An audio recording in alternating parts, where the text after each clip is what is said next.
इनमें से किस प्रसिद्ध शासक ने अपनी माता के नाम पर विजयनगर के पास नगलपुरम की एक उपनगरीय बस्ती स्थापित की थी?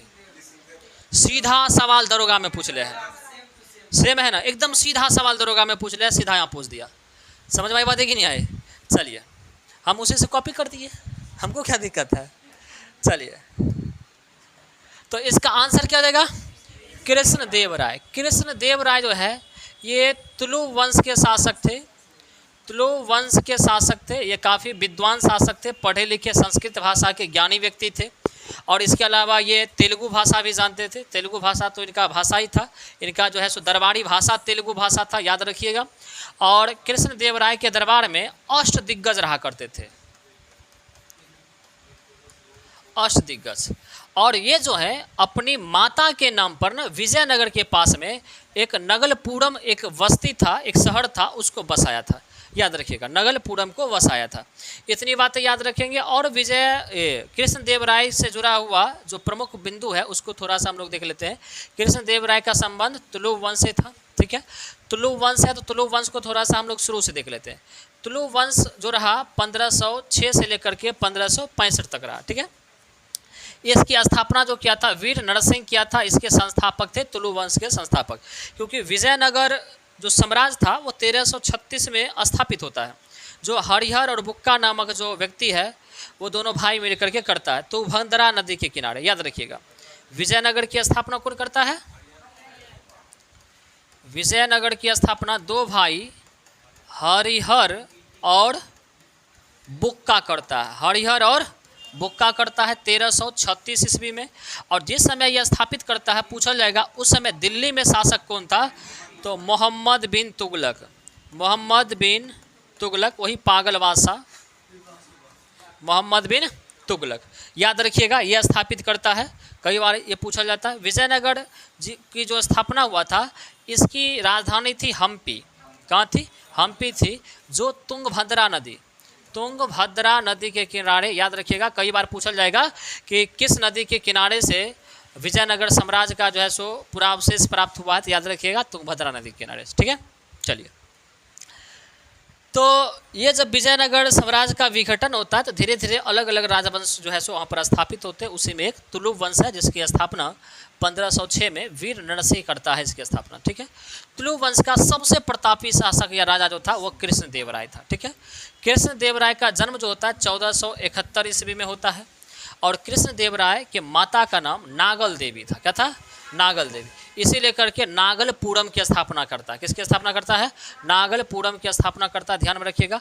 और इनके पिता का नाम तुलुब नरसा था। क्या नाम था? तुलुब नरसा था। इसीलिए वंश का नाम क्या पड़ा? तुलुब वंश। याद रखिएगा। कृष्णदेवराय का शासनकाल 1509 से लेकर के 1529 तक रहा। लगभग 20 वर्ष तक इनका शासनकाल रहा। कृष्णदेवराय क्या हुआ? बाबर के समकालीन। हाँ, बाबर के समकालीन। तो बाबर से पहले था। बाबर तो 1526 में आकर के 29 में मर गया था, उसके समकालीन में, लेकिन पहले से था। इसकी मृत्यु 1529 में हो गई, मतलब बाबर के मरने से 1 साल पहले हो जाता है, ठीक है। कृष्णदेवराय के दरबार में 8 कवि रहा करते थे, जिसे क्या कहते हैं? अष्टदिग्गज। इसके शासनकाल को तेलुगु साहित्य का क्लासिक युग कहा जाता है, क्योंकि तेलुगु भाषा को काफ़ी ज़्यादा ये प्रोत्साहित किए थे। और तेलुगु कवि इनके दरबार में 8 तेलुगु कवि रहा करते थे, जैसे अष्टदिग्गज कहते थे।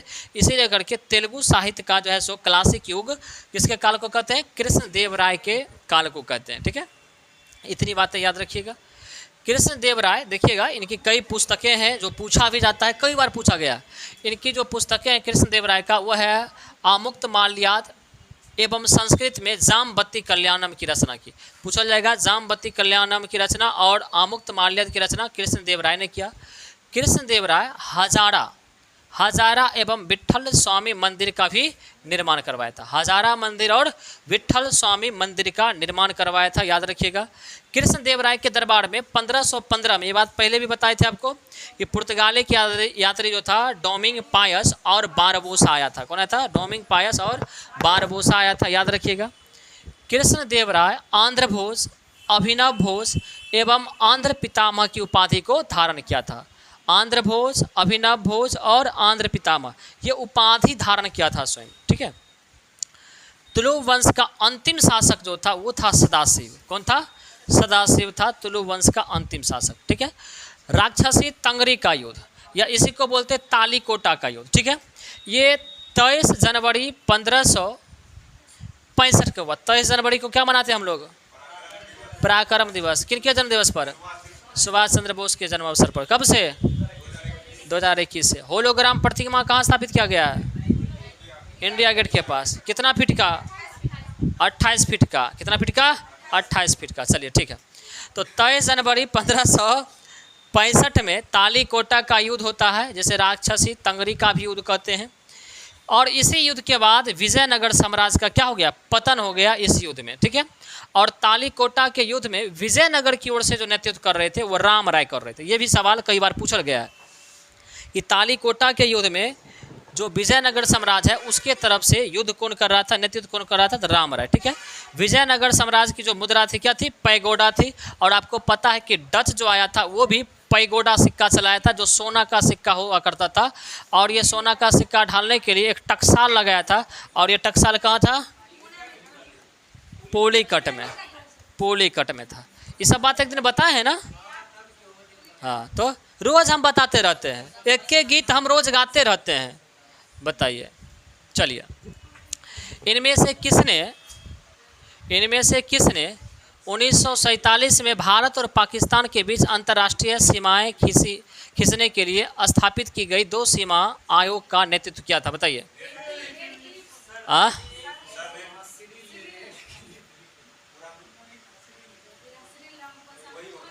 Sir Cyril Radcliffe.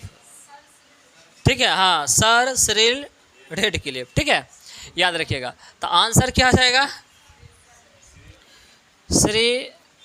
Sir Cyril Radcliffe इसका आंसर हो जाएगा। देखिए, क्योंकि पाकिस्तान का जब विभाजन हो रहा था, पाकिस्तान जब अलग हो रहा था, तो इसकी अंतर्राष्ट्रीय सीमाएं खींचने के लिए आयोग का गठन किया गया, जिसके अध्यक्ष जो हुआ करते थे इस आयोग के सर रेडक्लिफ थे। ये भारत और पाकिस्तान के बीच खास करके पंजाब और बंगाल में जो सीमा निर्धारण था, क्योंकि पंजाब, आधा पंजाब गया था किस में? पाकिस्तान में, और आधा भारत में, और आधा बंगाल पाकिस्तान में गया, और आधा बंगाल जो है सो भारत में रहा। इसीलिए करके उसके सीमा को निर्धारण करने के लिए इसको गठित किया गया था। ठीक है। तो इसके निर्धारण के लिए 1947 को पंजाब सीमा आयोग और बंगाल सीमा आयोग, देखिए, एक था पंजाब सीमा आयोग और एक था बंगाल सीमा आयोग, और दोनों आयोग का जो अध्यक्ष था वो एक ही व्यक्ति था, वो था रेडक्लिफ। ठीक है। रेडक्लिफ को इन दोनों ही आयोग का अध्यक्ष बनाया गया था। समझ में आई बात है कि नहीं है? और फिर जाकर के आपको पता है कि 2 जून 1947 को पाकिस्तान के अलग होने की, अलग राष्ट्र बनने की घोषणा की गई थी। ठीक है, 2 जून 1947 को। ये बातें ध्यान में रखिएगा। ठीक है। चलिए, इन आयोग का कार्य पंजाब एवं बंगाल के मुस्लिम एवं गैर मुस्लिम आबादी के आधार पर दोनों भागों में बांटने हेतु निर्धारण करना था। देखिए, पंजाब को सिख के आधार पे, सिख और मुसलमान के आधार पे, और बंगाल को हिंदू और मुसलमान के आधार पर बांटने के लिए इसको निर्धारित किया गया था। मतलब विभाजन जो होगा ना जनसंख्या के आधार पर, ना तो क्षेत्र के आधार पर, ना तो भाषा के आधार पर। विभाजन जो होगा वो धर्म के आधार पर होगा। देखिए, ये चूज किया गया था। ठीक है। चलिए, अब देखिएगा, भारत और अफगानिस्तान के बीच डुरंड रेखा निर्धारित है, जो 1893 में ना 96 में होगा, 1896 में सर डुरंड के द्वारा निर्धारित किया गया था। याद रखिएगा। अब लेकिन ये रेखाएं अधिकांश जो चली गई है पाकिस्तान और अफगानिस्तान के बीच में। ठीक है, क्योंकि 96 में उस समय तो पाकिस्तान भी तो भारत था ना, इसलिए भारत और पाकिस्तान कहते हैं। लेकिन अब जो है सो पाकिस्तान और अफगानिस्तान के बीच में बहुत कम हिस्सा, 106 किलोमीटर का हिस्सा है जो भारत के साथ है, बाकी पाकिस्तान के साथ है। वर्तमान में यह रेखा अफगानिस्तान एवं पाकिस्तान के बीच में है। समझ में आई बात है कि नहीं है? चलिए, इतनी बातें आपको ध्यान में रखना है। अब देखिएगा, कुछ अंतर्राष्ट्रीय रेखाएं हैं जो काफ़ी इंपॉर्टेंट है, थोड़ा सा उसको देख लेंगे। कौन सी रेखाएं कहाँ किसको बांटने का काम करता है, क्योंकि रेखाएं से संबंधित पूछा तो हो सकता है कि आगे अंतर्राष्ट्रीय स्तर का पूछ दे। तो एक तरफ रेखा हम लोग लिखे हैं और एक तरफ किस देश के बीच है। तो 49वीं समांतर रेखा जो है ये उत्तरी अमेरिका और कनाडा को अलग करता है। ऊपर में देखिएगा इस तरह से ना, हाँ, इस तरह से अमेरिका है, पूरा अमेरिका महादेश। तो यहाँ से देखिएगा इस तरह से 49वीं रेखा जाती है। इधर हो गया यूएसए और इधर हो जाता है कनाडा हो जाता है। समझ में आई बात है कि नहीं? याद रखिएगा 49वीं अमेरिका और कनाडा के बीच में। 38वीं समांतर रेखा ये उत्तर कोरिया और दक्षिण कोरिया, उत्तर कोरिया और दक्षिण कोरिया के बीच में। दोनों एक ही कोरिया था, दोनों कोरिया अलग हो गया, ठीक है। एक हो गया उत्तर कोरिया और एक हो गया दक्षिण कोरिया, ठीक है। हाँ, तो 38वीं समांतर रेखा समझ में आई बात है कि नहीं आए? चलिए, दक्षिण कोरिया का राजधानी कहाँ है? सियोल। और यहाँ का राष्ट्रपति कौन है? योल। यहाँ का राजधानी सियोल और राष्ट्रपति यहाँ का योल। और उत्तर कोरिया की राजधानी प्योंगयांग। कहाँ है? प्योंगयांग। और यहाँ का शासक कौन है? Kim Jong. कौन है? Kim Jong Un. कौन है? किम जोंग उन, ठीक है। बौना, हाँ बौना जाके बोलिए ना, मिसाइल में सीधा बांधेगा।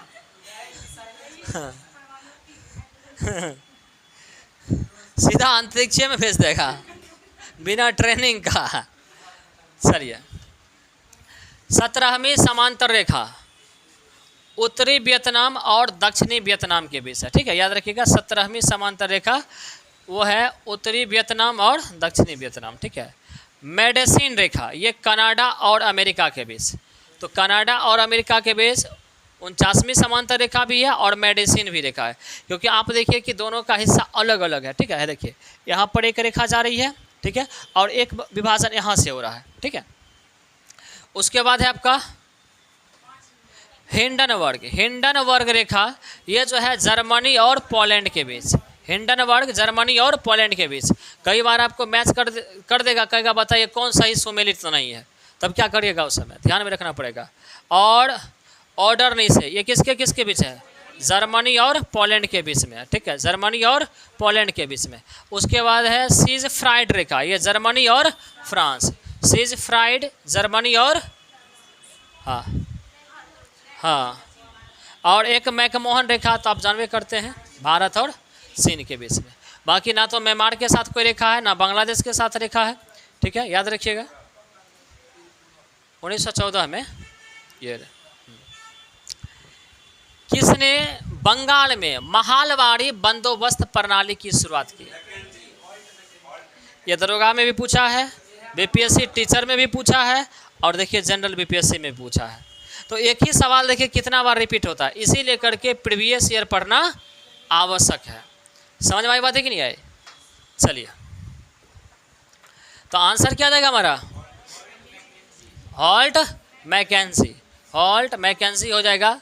एक बार और जब पूछा था ना हम लोग को, वो पूछा था बिहार एसएससी में ये सवाल है एक बार हम लोगों को, तो उस समय हम लोग गलती करके आ गए थे, कार्नवालिस हम लोग मार दिए थे उस समय हम लोग जीके नहीं पढ़ते थे, 25 ग्राम जीके पढ़ते थे उस समय, तो इसीलिए करके हाँ उस समय जीके हम कोई भी नहीं करता था, जीके बहुत भारी लगता था। गणित पढ़ते थे, अंग्रेजी पढ़ते थे खाली, अभी नहीं करता था।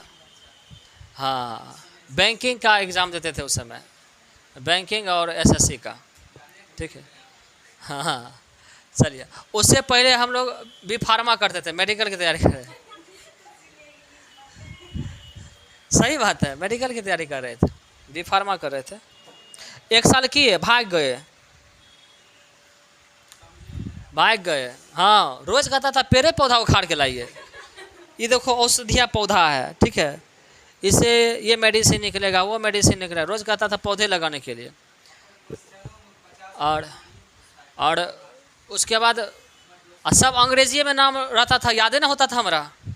हम पूछ के 10 लाख हमारे पानी में गया, इसलिए एकरा से बढ़िया अभी 1 लाख दिए हैं, 9 लाख बच जाएगा भागने से। 9 लाख बचा दिए, कम बात है। तो चलिए, महालवाड़ी व्यवस्था, अभी महालवाड़ी था ना, तो महालवाड़ी व्यवस्था के बारे में देखिए। अंग्रेज यहाँ पर भारत में राजस्व वसूलने के लिए अलग अलग किसानों के ऊपर खास करके राजस्व के लिए व्यवस्थाएं लागू करती थी समय समय पर।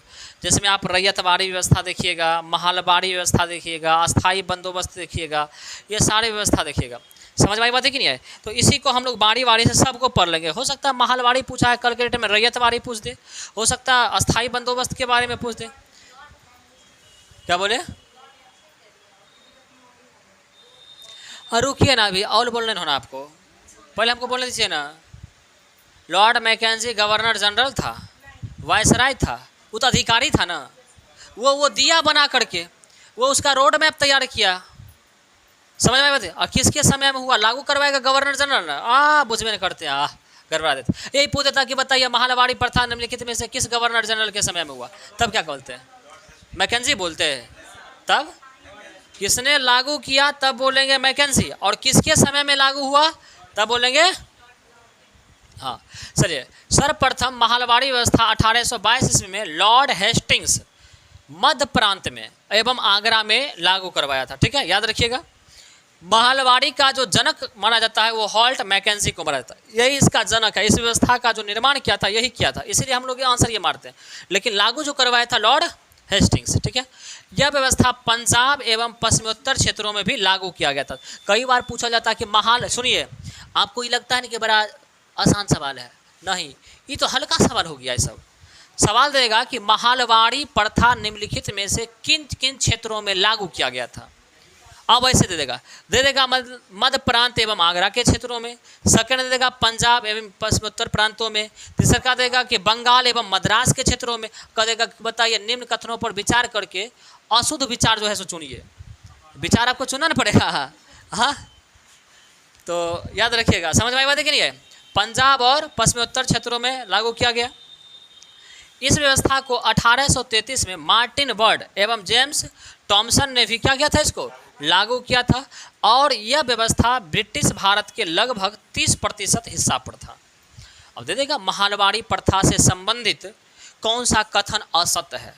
क्षेत्र का नाम दुख दे देगा, ये इसका जनक था वो दे देगा, कह देगा भारत के 30% भूमि पर था, या यहीं पर चेंज कर देगा, कह देगा कि 50% भूमि पर था। समझ में आई बात है कि नहीं? सीटीए पर सुत जाता है, गजब हाल है। चलिए अब देखिएगा कि इस महलवाड़ी प्रथा का व्यवस्था क्या क्या था, क्या क्या इसकी विशेषताएं क्या थी, क्या व्यवस्था था और क्या इसकी विशेषताएं थी। थोड़ा सा विशेषता हम लोगों को देखना है। विशेषता क्या था? देखिएगा कि छोटे किसान यदि राजस्व नहीं चुका पाते थे तो बड़े किसान को चुकाना पड़ता था। व्यवस्था ये था। देखिए, जो किसान गांव का होता था, उस किसान में जो सबसे बड़े किसान होते थे वो उसको छोटे छोटे किसान उसके अधीन आ जाते थे। ठीक है, और इस किसान को बना दिया मुखिया, मान लीजिए। समझ में आती कि नहीं है? अब मान लीजिए कि किसान जो छोटे किसान है, अगर वो राजस्व टैक्स नहीं दे पाता था तो अंग्रेज इस बड़का किसान से वसूलता था, और अंग्रेज कहता था कि ये छोटका किसान से आप बाद में क्या कर लीजिए, वसूल लीजिए, या उसकी ज़मीन को आप दखल कर लीजिए जब तक आपका टैक्स नहीं चुकता। अभी नहीं आ सकते हैं। समझ में आई बात है कि नहीं है? तो बैठिए ना ऑफिस में, छुट्टी देंगे तब बात कर लेंगे। समझ में आई बात है कि नहीं आए? बुझाया कि नहीं बुझाया बात? तो इस तरह की व्यवस्थाएं थी। ठीक है, समस्त भूमि ग्राम सभा की मानी गई।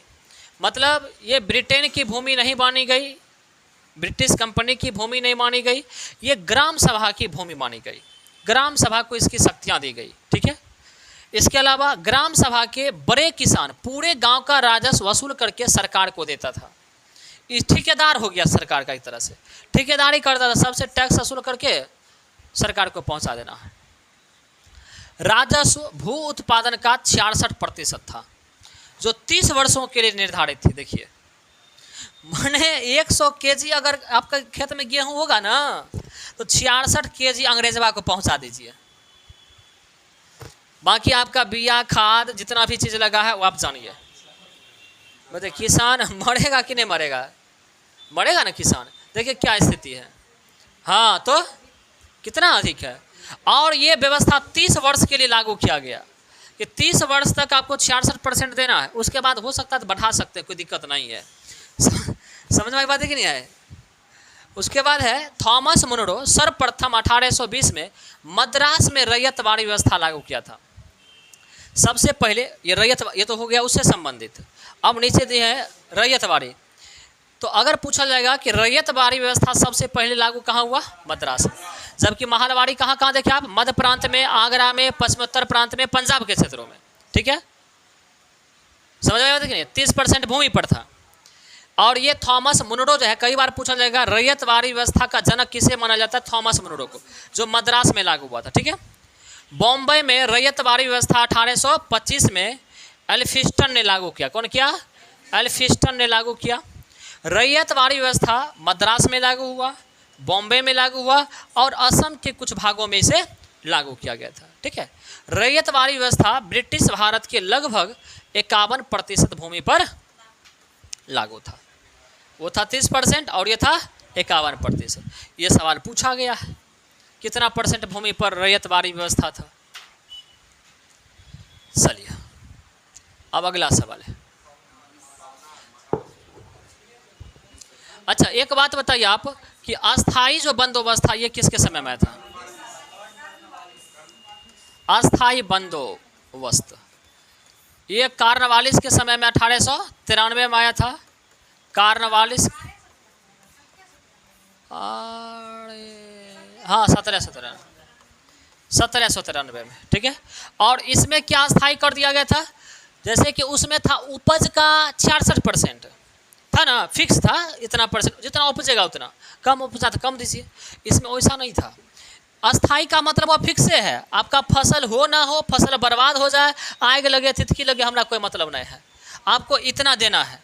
ठीक है, और कितना परसेंट था? 9/10। माने 10 kg अगर उपज होता है ना तो 9 kg आप पहुंचा दीजिए जगह पर। हाँ, 9 बाल्टी अंग्रेज को दीजिए, 1 बाल्टी आप अपने रखिए।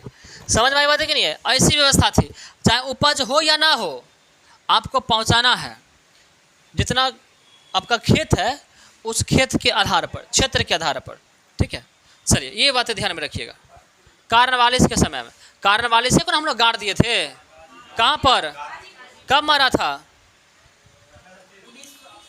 कार्नवालिस कब मारा था? 3। ठीक है, 1805। माने यही याद रहता है आप लोग को? तो बकलोलपुर कहीं का। चलिए 1940 में विनोबा भावे ने व्यक्तिगत सत्याग्रह कहाँ से आरंभ किया? पवनार, महाराष्ट्र। और ये किसके समय में शुरू हुआ था? इस समय कौन था वायसराय?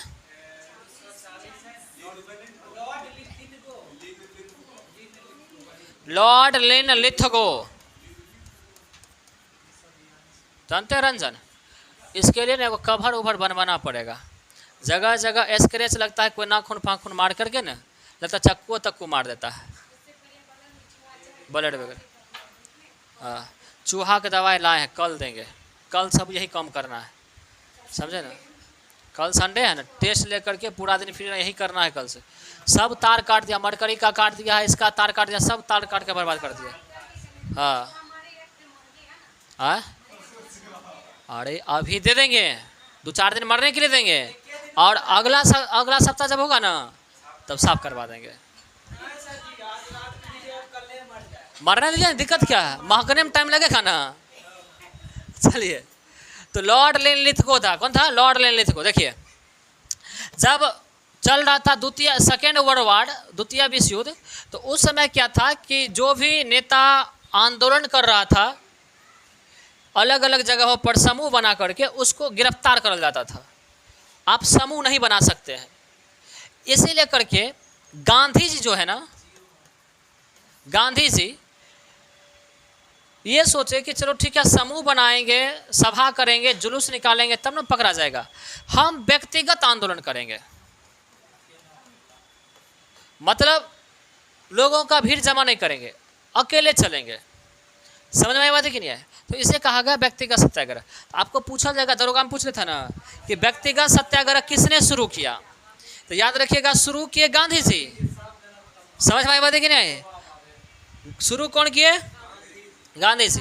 और इसके प्रथम सत्याग्रही पूछा जाएगा कौन है, तब विनोबा भावे। तुम लोग क्या मारे थे, सब विनोबा भावे, सब विनोबा भावे मार के गदगद में था, है कि नहीं।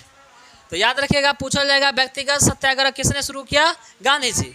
लेकिन महाराष्ट्र से 1940 में विनोबा भावे सबसे पहले पवनार से शुरू किए थे। याद रखिएगा, पहले सत्याग्रही पूछा जाएगा तो विनोबा। अगर गांधी नहीं रहता ना ऑप्शन में, तब हम लोग मार सकते थे उसको, ठीक है। गांधी रहेगा तो गांधी छोड़ कोई होबे ना करेगा आंसर। जहां गांधी आ गया समझिए कोई ना होगा। चलिए, व्यक्तिगत सत्याग्रह के प्रथम सत्याग्रही विनोबा भावे, दूसरे सत्याग्रही जवाहरलाल नेहरू एवं तीसरे सत्याग्रही कौन थे, ब्रह्मदत्त। बीपीएससी यही पूछा है, एक बार बीपीएससी स्वयं में पूछा है कि तीसरे जो है सो सत्याग्रही कौन थे, 66वीं में तीसरे सत्याग्रही कौन थे। ध्यान में रखिएगा, हम लोग वही डिस्क्रिप्शन में डालवे करते हैं कौन चीज़ पूछा है। क्या नहीं, वो पहले डाला हुआ था, वो पहले करा हुआ था, नोट्स में भी हम लोग लिखाए हुए थे। विनोबा भावे भूदान आंदोलन के जनक थे। याद रखिएगा, भूदान आंदोलन किसने शुरू किया, क्या बोलेंगे, विनोबा भावे ने शुरू किया, ठीक है। बिहार में, अब देखिएगा, बिहार में अगर पूछा जाएगा प्रथम सत्याग्रही व्यक्तिगत सत्याग्रही को श्री कृष्ण सिंह, दूसरा पूछा जाएगा तो अनुग्रह नारायण सिंह, ये बातें ध्यान में रखिएगा। और दीनबंधु CF एंड्रूज को, ये ऑप्शन में था क्या,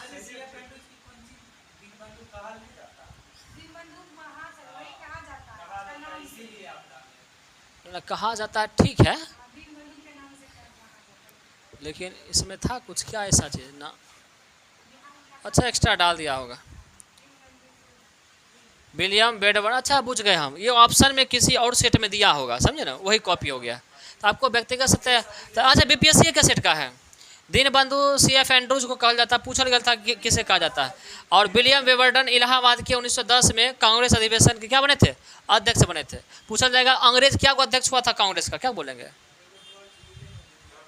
कुल मिला के 4 अध्यक्ष बना था। चलिए, ये सवाल आगे बढ़ गया, क्या हो ना, दूसरा आ गया, समझे ना, दूसरा कुछ कॉपी हो गया है, ये दूसरा कुछ कॉपी हो गया है।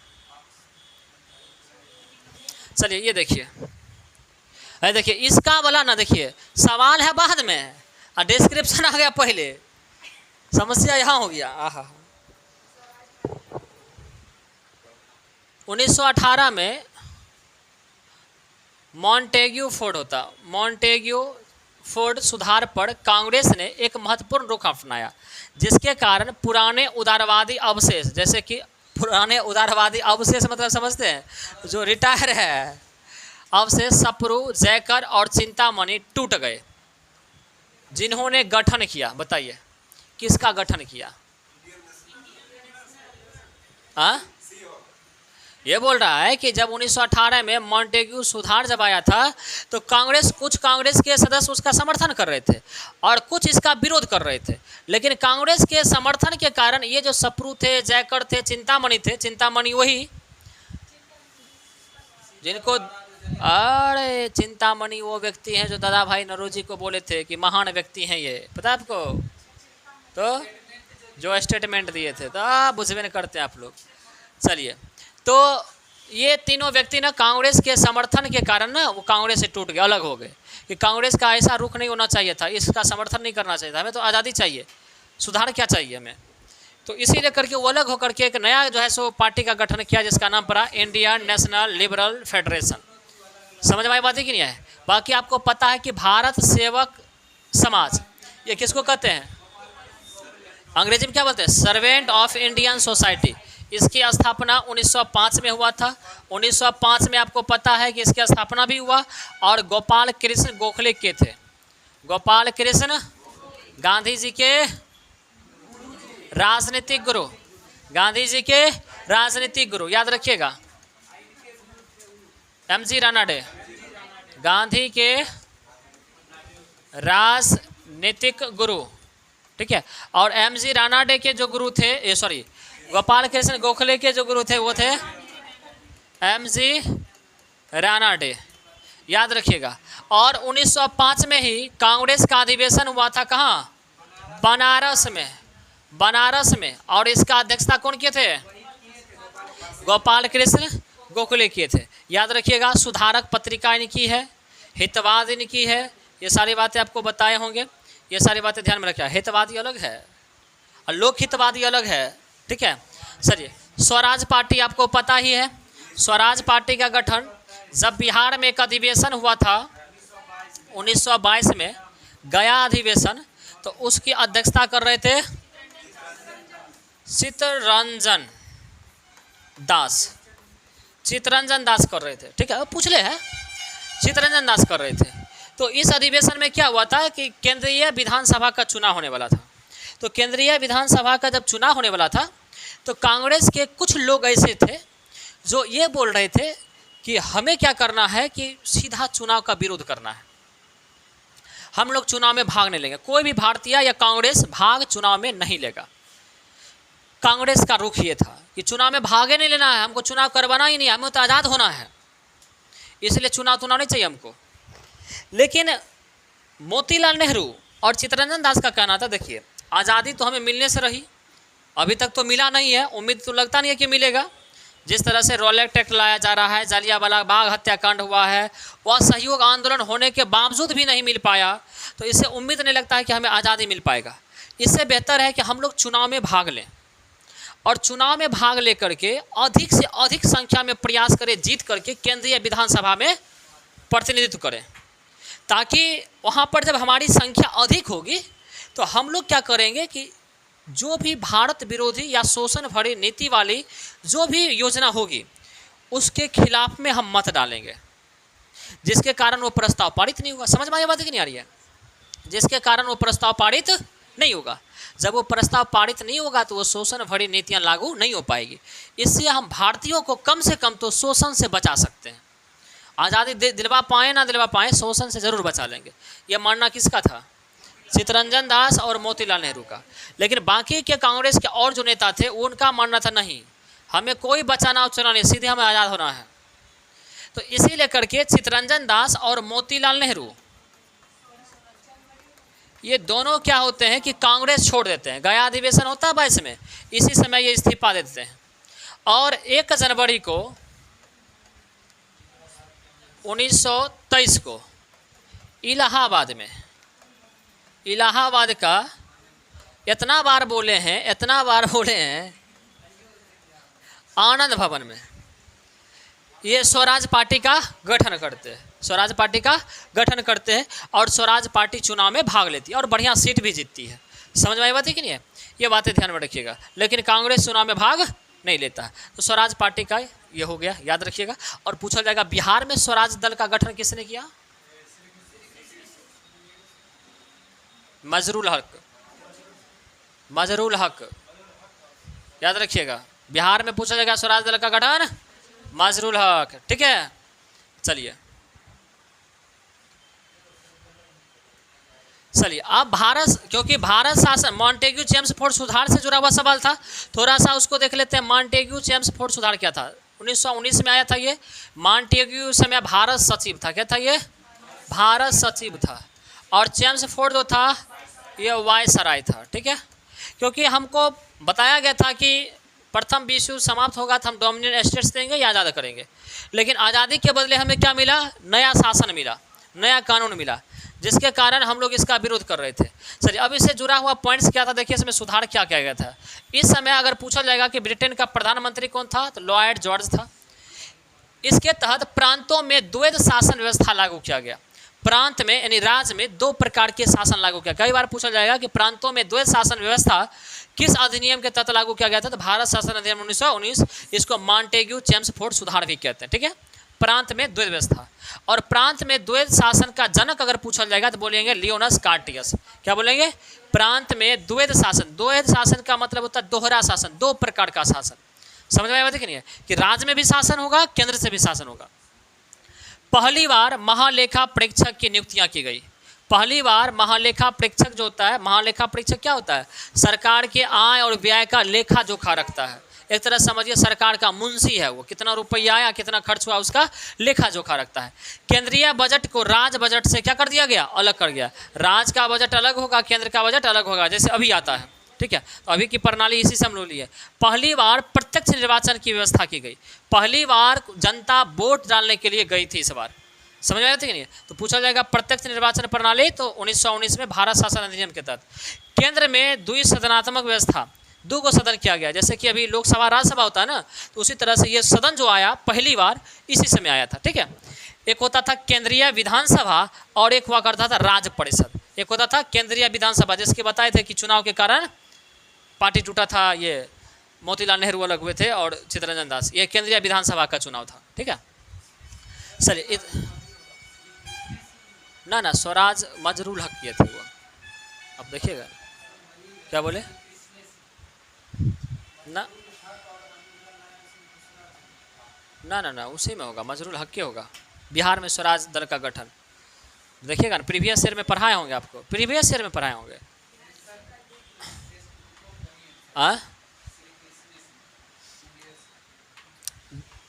बिहार स्वराज दल है या बिहार में स्वराज दल है, ये देखिए। नहीं ना तब गड़बड़ है। 1922 के गया अधिवेशन में आप देखिए, बीपीएससी आंसर इसको क्या है। 1922 के गया अधिवेशन की अध्यक्षता कौन किए थे? चित्तरंजन दास। 1923 में स्वराज दल की स्थापना किया, बाकी चीज़ आपको बता दिए। इंडिया फॉर इंडियंस पत्रिका ये कौन जारी किए थे? चित्तरंजन दास जारी किए थे। चित्तरंजन दास की मृत्यु 16 जून को 1925 को हो जाती है, और देश बंधु के उपनाम से ये क्या थे? प्रसिद्ध थे, और पेशे से क्या थे? ये वकील भी थे। समझ में आई बात है क्या? इंडिया फॉर इंडियंस, क्लियर है। चलिए अब अच्छा वो डिस्क्रिप्शन, अच्छा अम्बेडकर, ओ हाँ home rule league, home rule league, home rule league का था मजरूल हक। एक मिनट रुकिए, कुछ उल्टा पुल्टा हो चुका है, समझे डिस्क्रिप्शन इसका। अच्छा इसको सुधार करके तब लाएंगे, चलिए ठीक है, रहने दीजिए। देखते हैं कुछ उल्टा पुल्टा हुआ है, ये देख रहे हैं। हो चलिए इसको ठीक ठाक करके लाएंगे। अब ये कहाँ से आ गया? ये पहले वाला लगता है कॉपी हो गया है। नहीं अम्बेडकर जी, लगता है कोई ना कोई सवाल है अम्बेडकर से। एक्चुअली है कि सवाल कॉपी नहीं हुआ है, सवाल के बदले ना आंसर कॉपी हो गया। जो आज टाइप किए हैं वो पीडीएफ नहीं आया है इसमें लगता है।